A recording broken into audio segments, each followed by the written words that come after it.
What is up, everyone? Welcome back for another YouTube video. And today I traded my dad a GPU, the NVIDIA GT710, for two PCs. So this is the first one. I'll get to that in a minute. This is the other one. This is a Dell Optiplex 390 with a i5-2400 CPU. It didn't come with any RAM, no hard drive either, but I did put an SSD in there, and it's got RAM in it. No side panel, but I did also get two keyboards and a mouse as well. So I'm using that keyboard up there. I do have some laptop hard drives that I'll be using in the next video. This is only a quick one for this episode. But yeah, that will be in the next video for putting Windows on this and kind of going through it. And I'm going to show you the other one. I think this one is quite tricky to unscrew from up there, so I'll just get it down onto the desk. Okay, so here we have the this PC.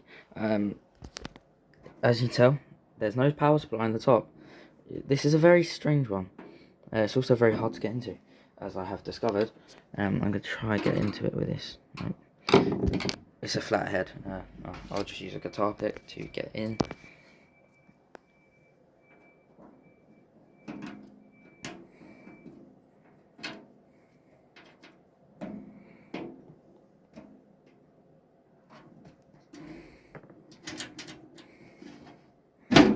There we go. So yeah, this has a very small motherboard over here. No CPU cooler. I've heard it is DDR3, hopefully. It does have a disk drive, no hard drive. That seems to be a common theme. But my plan for this is, if it's the sort of size to fit in a Nintendo Wii, I'm going to take out this motherboard and put it into a Wii, but just cut a hole for this massive heatsink. It's got one fan here. It's very dusty. This one didn't get cleaned out like that one did, but I will see if this boots. The only thing is, it's not a regular lead. Where's the power? It's a DC power. It's kind of just straight to the board. Aside from that, it's very interesting. I don't know how much RAM it can take yet. I'm hoping it's DDR3. I'm pretty sure it is. I think I researched it. It seems to be DDR3. Yeah, it probably is Windows 8. But we'll see how this one goes. This one's only DVI, so I can't run it without a graphics card, and there's literally no way to run a graphics card on this without. You might be able to do the extensions and all that, but aside from that, there's literally no slot for running a graphics card, so I will have to get a DVI cable off of my dad to be able to do that. But I kind of want to unhook it and see what the CPU is. So I'm literally going to unhook it and just show you.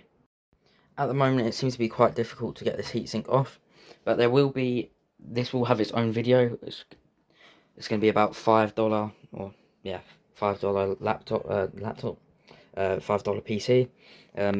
I will end up taking this Mobo out of the case and using the case to put another motherboard in.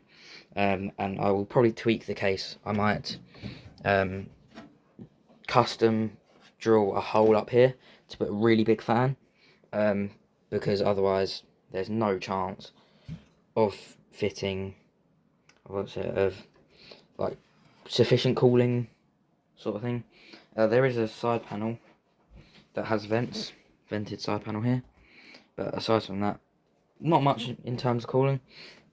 You can remove this panel and then fit a regular power supply in there, so I'm hoping I can fit that in with an ATX motherboard or M80X motherboard. But that will probably be it for today's video. There will be dedicated videos for these PCs, probably more of a series on that one. This might just have one or two. Yeah, this will have two for the Wii build, and also just for talking about it. I do over here have two of these laptop hard drives, which for now will be good enough to run Windows on each of these. For this, I'm going to go with Windows 10. For this, I'm going to go with 10 or 11, because 10 is going to get discontinued soon. But aside from that, that is all for today's video. I also have a bunch of RAM, which I bought. But yeah, that's all for today's video. I hope you guys did enjoy. I'll see you guys in the next one.